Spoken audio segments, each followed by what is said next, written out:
스가랴 3장 1절에서 10절까지 말씀을 교독합니다. 대제사장 여호수아는 여호와의 천사 앞에 섰고 사탄은 그의 오른쪽에 서서 그를 대적하는 것을 여호와께서 내게 보이시니라.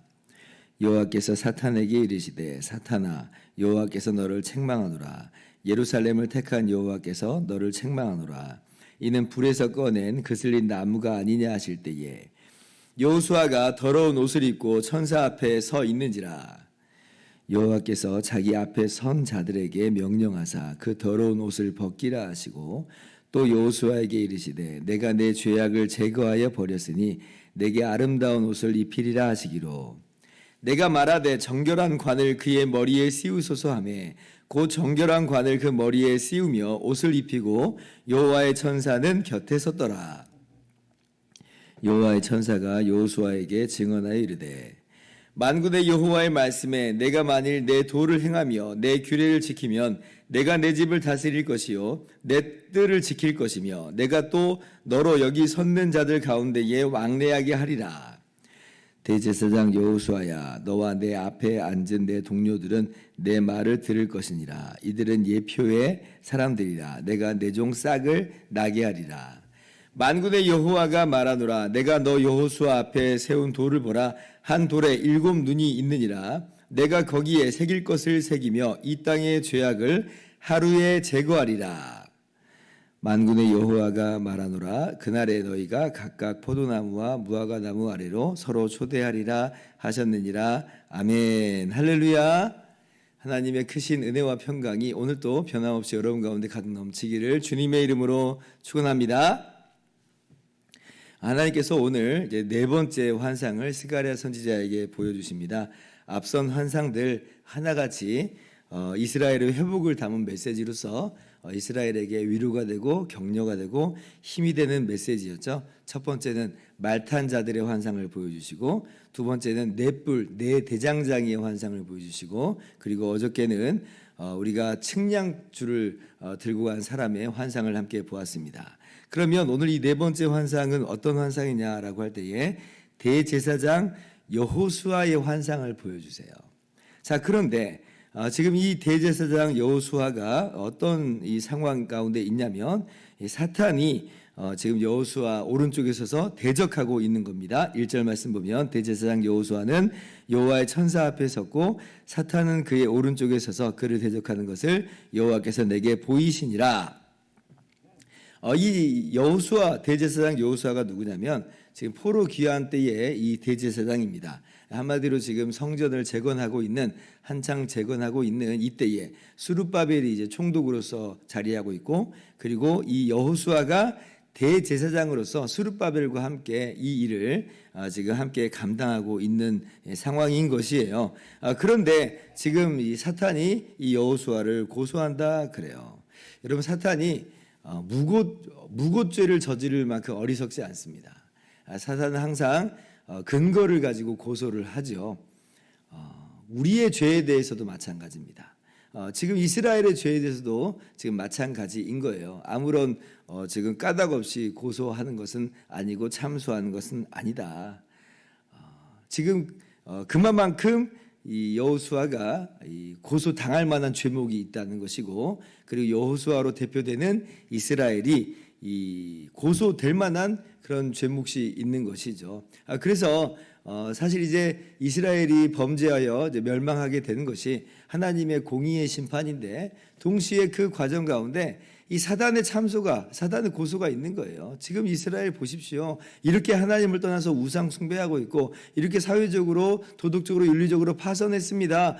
멸해야 되지 않겠습니까? 라고 이제 고소를 하는 거예요. 물론 하나님께서는 공의의 심판으로서 선포하시는 것이지만 사단은 또 나름대로 그렇게 고소하면서 우리의 이 망함을 기뻐하고 있다는 거죠. 사단이. 그래서 지금 여호수아가 그렇게 고소를 당하고 있는 이 모습을 볼 때에 지금 여호수아의 옷을 보면 바로 그러한 모습을 잘 볼 수가 있죠. 대제사장은 사실 어떤 옷을 입어야 되냐면 깨끗한 세마포를 입는 겁니다. 거룩한 옷을 입고 하나님을 그렇게 예배하고 제사를 집례하는 그런 사람인데, 그런데 이제 3절 보니까 보세요. 여호수아가 더러운 옷을 입고 서 있다. 더러운 옷을 입고 서 있다. 그리고 이 더러운 옷은 무엇으로 지금 이야기되냐면 이 4절 보니까 그 더러운 옷을 벗기라 하시고 또 여호수아에게 이르시되 내가 내 죄악을 제거하여 버렸으니 내게 아름다운 옷을 입히리라 하시기로 라고 하는 말씀을 볼 때 지금 이 더러운 옷이라고 하는 것은 다름 아니라 하나님 앞에 더러운 죄악된 그러한 모습으로 지금 여호수아가 지금 이 처하고 이 형편이 사정이 이제 그렇다는 것이에요. 여호수아가 대제사장이라고 하는 것은 이 백성을 대표하는 그런 위치에 있는 것인데 누가 그렇다는 거냐? 이스라엘이 바로 그렇다는 겁니다. 그러니까 사탄이 신이 나서 막 고소하고 참소하고 막 그러고 있는 것이에요. 또 그리고 여호수아의 처지는 보니까 불에서 꺼낸 그슬린 나무다 그러죠. 2절 말씀 보면 이는 불에서 꺼낸 그슬린 나무가 아니냐. 나무라고 하는 것은 땅에 심겨져 가지고 거기에서 줄기를 내고 잎사귀를 내고 또 열매를 내는 것으로 그렇게 해서 의미가 있다라고 하는 것이에요. 뭐 베어졌다라고 할 때는 뭐 그슬리지 않고 온전하게 잘 베어졌을 때에 튼튼한 목재로서 또 사용이 될 것입니다. 그런데 그슬린 나무다, 불에서 타다 남은 나무다라고 하는 것은 이건 뭐 그야말로 쓸모가 없는 그런 나무인 것이에요. 이 나무는 그냥 유일하게 할 건 뭐냐면 계속 불에 타게 하는 것, 그래서 땔감 되게 하는 그거밖에 용도가 없는 것인데 정말 이렇게 아무런 정말 쓸데없는 그런 모습으로 전락해버린 이스라엘의 모습을 다시 한번 또 이야기하고 있는 것이죠. 지금 포로에서 돌아온 상태라고 한다 하지만 그러나 아무짝에도 정말 쓸모없어 보이는 그러한 모습이라고 하는 것이에요. 그런데 이제 사단은 이런 이 여호수아를 이스라엘을 아주 신이 나서 그의 더러움을 고소하고 그가 정말 그슬린 나무처럼 자리하고 있는 것을 고소해하면서 아주 그렇게 하나님 앞에서 고소를 하고 있는 그런 모습을 오늘 환상 속에서 그렇게 하나님께서 보여주신다라고 하는 것이에요. 자, 그런데 정말 너무나 기가 막힌 반전이 벌어집니다. 어떤 반전이 벌어지냐면 하나님께서 고소하는 사탄을 오히려 책망하세요. 책망하세요. 2절 말씀 다시 한번 보세요. 여호와께서 사탄에게 이르시되 사탄아 여호와께서 너를 책망하노라. 예루살렘을 택한 여호와께서 너를 책망하노라 그래요. 아까 제가 말씀드린 것처럼 사단이 무고죄를 저지른다 하지 않았잖아요. 이유가 있는 고소를 하고 있는 거예요. 그런데 하나님께서 뭐라고 말씀하시는가? 오히려 사단을 책망하십니다. 사단을 꾸짖으시는 거예요. 여호수아 편이 되어주신다라고 하는 겁니다. 참 기가 막힌 이야기죠. 기가 막힌 이야기예요. 로마서 8장에서 만일 하나님이 우리를 위하시면 누가 우리를 대적하리요 하는 그 말씀과도 같이 하나님께서 여호수아를 위하시는 그 모습을 환상 속에서 보여주십니다. 자, 그러면 하나님께서 그렇게 위하시는 건 알겠는데 그러면 하나님은 의로우신 하나님이신데 사단이 고소하고 있는 이 죄의 내용은 어떻게 하신다는 건가? 라고 우리가 물어볼 수 있겠죠. 그 죄를 아무렇지도 않게 지금 죄를 그냥 손 한번 휘두르시면서 죄 없다 그래 라고 하는 것으로 하나님께서 죄를 없앤다고 한다면 사단이 아니 공의로우신 하나님이 어떻게 이렇게 행하십니까? 라고 그렇게 반문하면서 들지 모르겠습니다. 그러면 하나님께서 어떻게 이 죄를 제거하시는가? 4절 말씀 다시 한번 보니까 또 여호수아에게 이르시되 내가 내 죄악을 제거하여 버렸으니 내게 아름다운 옷을 입히리라. 아름다운 옷을 입히리라 말씀하세요. 하나님께서 죄를 벗기시고 아름다운 옷을 입히신다. 얼마나 지금 이 장면이 이 스가랴에게 감동이었는지 다름 아니라 지금 자기 민족에 대한 이야기고 지금 이 여호수아가 바로 앞에 있는 그 모습 속에서 벌어지는 환상이니까 아름다운 옷을 입히리라고 하니까 너무 감동이 돼가지고 깜빡 자기의 지금 이 상황을 망각한 채 어떻게 보면 지금 개입을 하죠. 거기에 참견을 해요. 정황관을 씌우소서. 지금 이 스가랴 선지자가 지금 감동해가지고 막 그렇게 나오는 거예요. 5절 정함 그 머리 정결한 관을 그 머리에 씌우소서. 그런데 정말 또 놀라운 건 하나님께서 그 기도를 또 응답하세요. 그래서 정결한 관을 그렇게 이 대제사장 여호수아에게 씌워주시기까지 하십니다. 참 너무 놀라운 은혜가 있어요. 그러면 어떻게 이렇게 이 죄를 없애주신다라고 하는 것인가 라고 할 때 오늘 말씀 속에서 그 내용을 우리 가운데 보여주시는 바가 있어요. 아무 대가 없이 그냥 손 한 번 휘두르시면서 죄를 없애시는 게 아니에요. 자, 9절 말씀 같이 읽어봅시다. 시작. 만군의 여호와가 말하노라. 내가 너 여호수아 앞에 세운 돌을 보라. 한 돌에 7 눈이 있느니라. 내가 거기에 새길 것을 새기며 이 땅의 죄악을 하루에 제거하리라. 그래요. 어떻게 지금 제거하신다는 건가? 손 한번 휘두르시면서 제거하는 것이 아니라 한 돌, 7 눈이 있는 한 돌이 있는데 거기에 새길 것을 새기면서 그렇게 이 땅의 죄악을 하루에 제거하신다 말씀하세요. 그러면 지금 7 눈이 있는 이 한 돌이 무엇을 의미하는가라고 할 때에 이 7 눈이라고 하는 이 표현이 성경에 딱 2군데서 나오는데 오늘 본문하고요. 요한계시록 5장 6절에 나와요. 제가 읽어볼게요. 내가 또 보니 보좌와 내 생물과 장로들 사이에 한 어린 양이 서 있는데 일찍이 죽임을 당한 것 같더라. 그에게 7 뿔과 7 눈이 있으니 이 눈들은 온 땅에 보내심을 받은 하나님의 7 영이더라. 자, 7 영이 있는 어린 양이 나옵니다. 누구예요? 예수님이시죠. 예수님. 그래서 오늘 말씀은 사실은 산돌이 되신 예수님, 7 눈이 있으신 어린 양이신 바로 예수님에 대한 예언의 말씀이에요.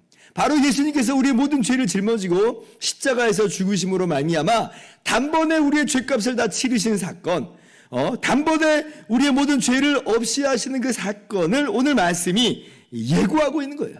그렇게 해서 우리의 모든 죄를 다 제거하시는 것처럼 오늘 이렇게 여호수아의 이 죄의 옷을 벗기시는 거예요. 이 여호수아의 죄의 옷을 벗기시는 것은 그래서 바로 우리들의 이야기를 보여주고 있는 겁니다. 예표의 사람들이라고 하는 그 의미 중 하나는 바로 그런 거예요. 우리를 보여주고 있어요. 아, 예수님이 십자가로 말미암아 그 죄가 하루에 제거가 되는 바로 우리들의 이야기를 이 여호수아 속에서 보여주고 있는 것이구나. 우리 그렇잖아요. 사단의 고소가 얼마나 끊임없이 우리 가운데 있는지 몰라요. 왜냐하면 그 고소를 받기에 마땅할 정도로 우리는 죄악 투성입니다. 우리는 그슬린 나무와도 같아요. 아무런 쓸모짝에도 없는 그런 모습과도 같습니다. 더러운 옷을 입고 있는 우리가 행하는 모든 것들은 아무리 우리가 볼 때 대단한 것처럼 보일지라도 하나님 앞에서는 다 때 묻은 옷들이고 더러운 옷에 불과합니다. 우리의 의는 아무것도 아닌 거예요. 그래서 우리는 이 고소로 말미암아 마땅히 멸망받을 수밖에 없는 운명인 것인데, 정말 처지인 것인데, 그러나 예수님께서 우리의 모든 죄값을 십자가에서 다 담당하셨으니, 주님의 십자가 보혈로 말미암아 우리가 거저 죄 용서 받았으니 얼마나 이게 은혜인지. 그리고 하나님께서는 우리에게 정결한 관을 또 씌워주시기까지 하시는, 면류관을 씌워주시기까지 하시는 그 은혜를 우리는 알고 있는 것이에요. 이 기가 막힌 은혜를 우리가 오늘 말씀 속에서 다시 한번 봅니다. 이것은 비단 이스라엘 민족만의 이야기가 아니라 그때 당시만의 이야기가 아니었던 것이고, 스가랴 선지자는 예수님의 십자가로 말미암는 구원 사건까지도 이 스가랴서를 통해서 우리들에게 이미 말씀하고 계신다는 거예요. 그래서 8절 말씀도 보면 이들은 예표의 사람들이라 내가 내 종 싹을 나게 하리라 하시죠. 하나님께서 싹이라 하는 사람을 보내셔서 일으키셔서 바로 이 놀라운 구원의 일을 이루신다는 거예요. 그래서 이 대제사장 여호수아와 그 동료들인 제사장들은 바로 이제 제사장 직분으로서는 예수님을 예표하는 것으로 자리하고 있고, 또 그리고 이스라엘을 지금 이야기하는 그런 모습 속에서는 바로 우리들을 또 예표하는 것으로서 예표의 사람들이다라고 하는 것을 우리가 오늘 말씀 속에서 알 수가 있어야 되는 것입니다. 그러므로 우리가 오늘 말씀을 통하여서 우리를 이렇게 회복시키시는 하나님의 은혜를 발견하면서 우리 마음이 뜨거워졌으면 좋겠어요. 마치 스가랴 선지자가 정말 너무나 감동하고 뜨거워진 것처럼, 그래서 정결한 관을 그 머리에 씌우셔서 했던 것처럼 우리가 받은 이 은혜에 대해서 감사해하고 감격하는 오늘 이 시간이 됐으면 좋겠습니다. 그리고 이러한 감사와 감격 속에서 오늘 우리에게 주어진 주께서 맡겨주신 그 사명들을 잘 감당하는 이 하루의 시간들이 되기를 바랍니다. 그렇게 오늘도 우리 주님을 찬양하면서 살아가는 복된 하루의 시간 될 수 있기를 주님의 이름으로 축원합니다. 기도하겠습니다.